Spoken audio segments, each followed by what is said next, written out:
Hello दोस्तों, कैसे हो आप सभी लोग। आशा करते हैं आप लोग अच्छे होंगे और आगे भी अच्छे रहना। दोस्तों हम लोग इस वीडियो में क्लास 6 का हिंदी बुक का वसंत जो चलता है आपके एनसीईआरटी का टेक्स्ट बुक, उसका चैप्टर नंबर 4 चांद से थोड़ी सी गप्पे का सारा क्वेश्चन आंसर पाठ्य पुस्तक के प्रश्न अभ्यास सारा सॉल्व इस वीडियो में हम लोग करेंगे। तो चलिए वीडियो स्टार्ट कर लेते हैं।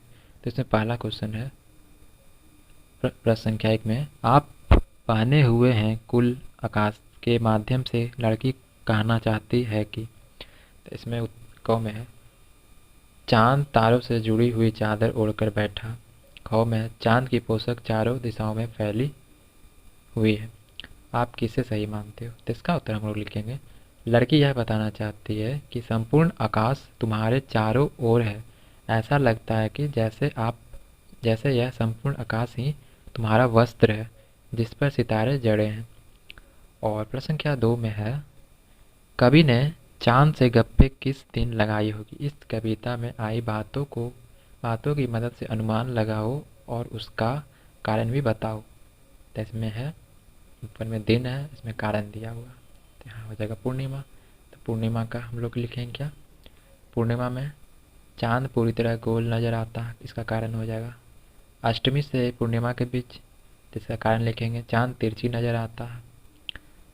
प्रथम से अष्टमी के बीच चांद बहुत पतला नजर आता है, इसका कारण हो जाएगा। और मेरे इसमें हम लोग को अपना विचार लिखना था। मेरे विचार से कवि ने चांद से अष्टमी से पूर्णिमा के बीच गप्पे लगाई होगी। प्रश्न संख्या 3 में है, नई कविता में तुक या छंद के बदले बिंब का प्रयोग अधिक होता है। बिंब यह तस्वीर होता है जो शब्दों को पढ़ते समय हमारे मन में उभरती है। कई बार कुछ कवि शब्दों की ध्वनि की मदद से ऐसे तस्वीर बनाते हैं और कुछ कवि अक्षरों या शब्दों की इस तरह छापने पर बल देते हैं कि उनमें उनसे कई चित्र हमारे मन में बने। इस कविता के अंतिम हिस्से में चांद को एकदम गोल बताने के लिए कवि ने बिल्कुल शब्द के अक्षरों को अलग अलग करके लिखा है। तुम इस कविता के और किन शब्दों को चित्र की आकृति देना चाहोगे? ऐसे शब्दों को अपने ढंग से लिखकर दिखाओ।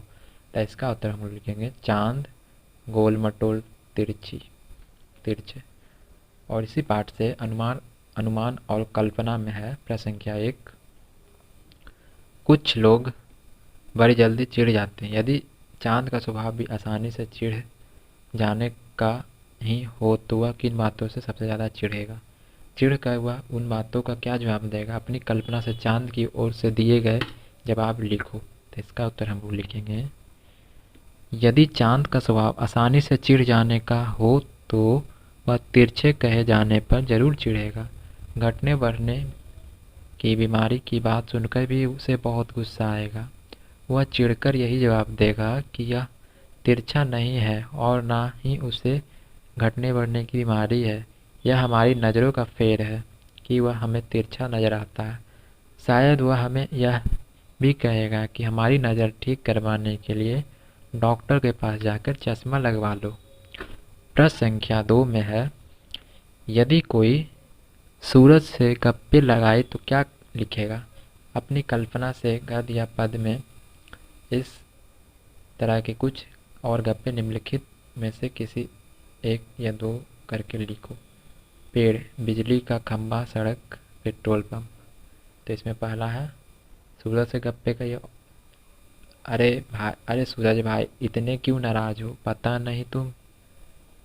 नहीं तुम सभी को जलाए जाते हो, तब पाते ही दुनिया को जी भर झुलसा देते हो पेड़ से गप्पे।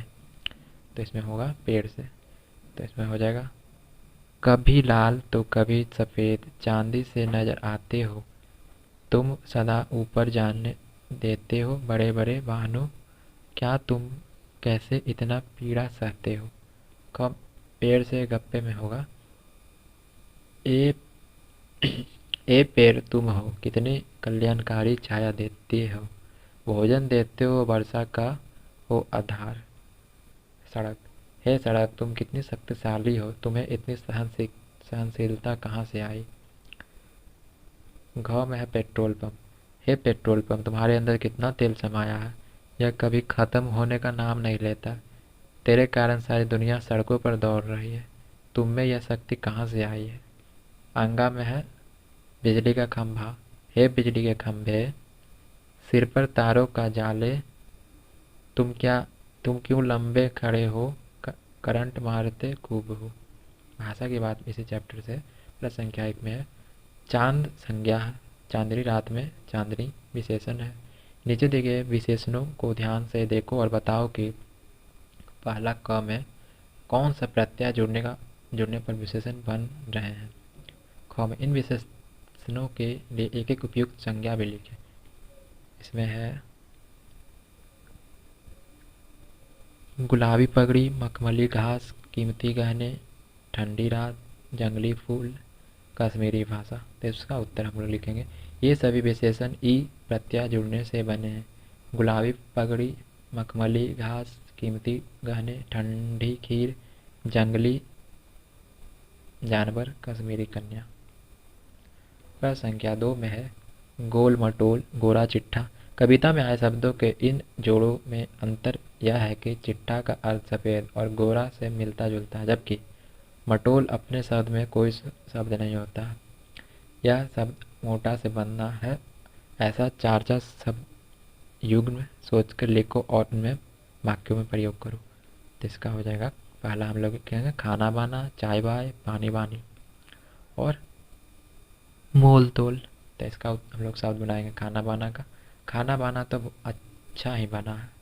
चाय बाय, यहाँ चाय बाय का प्रबंध नहीं है। पानी बानी, उसने मुझे पानी वानी भी नहीं पिलाया। मोल तोल, दुकानदार से मोल तोल करके ही सौदा लेना। प्रश्न संख्या 3 में है बिल्कुल गोल। कविता में इसके दो अर्थ हैं। पहला गोल आकार का, ख गायब होना। ऐसे 3 और शब्द सोचकर उनमें ऐसे वाक्य बनाओ जिनमें दो दो अर्थ निकलते हैं। तो पहला लिखेंगे पत्र। पत्र, पहला पत्ता। बसंत में वृक्षों से पत्र झड़ने लगते हैं। दूसरा हम लिखेंगे चिट्ठी, आज दादी जी का पत्र आया। ख में अंबार, वस्त्र। विष्णु भगवान पीताम्बर धारण करते हैं। आकाश, चांदनी रात में अंबर की शोभा निराली होती है। गौ में लिखेंगे कनक, सोना। यहाँ हार कनक से बना है। धतूरा, कनक खाने से आदमी पागल हो जाता है। प्रश्न संख्या 4 में है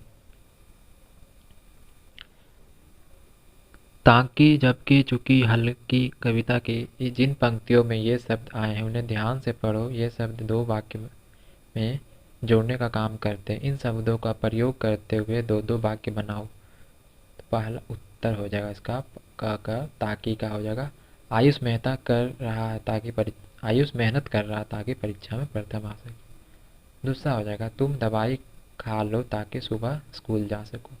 जबकि मदन ने राजेश की मदद की जबकि दोनों में शत्रुता थी। दूसरा हो जाएगा राजा भागा हुआ आया जबकि काफी धूप हो रही थी। गौ में हो जाएगा चूंकि मैं बीमार हूँ इसलिए काम पर नहीं आ सकता। दूसरा लिखेंगे चूंकि उसे विद्यालय जाना था इसलिए वह जल्दी घर चला गया। हालांकि इस साल वर्षा कम हुई परंतु फसल फिर भी अच्छी हुई। हालांकि तुम ठीक कहते हो परंतु लोग नहीं मानते। प्रश्न संख्या 5 में है गपशप गप्पीबाजी। क्या इन शब्दों के अर्थ में अंतर है? तुम्हें पता लगाते हैं लिखो। तो ये आपको खुद से करना पड़ेगा इसमें। और इसी पाठ से कुछ करने को में प्रश्न संख्या 1 है क्या आप जानते हैं कि दुनिया भर में कई प्रकार के कैलेंडर का इस्तेमाल होता है? नीचे 2 प्रकार के कैलेंडर दिए गए हैं। इन्हें देखकर प्रश्नों के उत्तर दीजिए। संवत 263 सन 2006। तो इसमें उत्तर हम लोग इसका पहला है इस कैलेंडर में कौन सा कैलेंडर चंद्रमा के अनुसार है?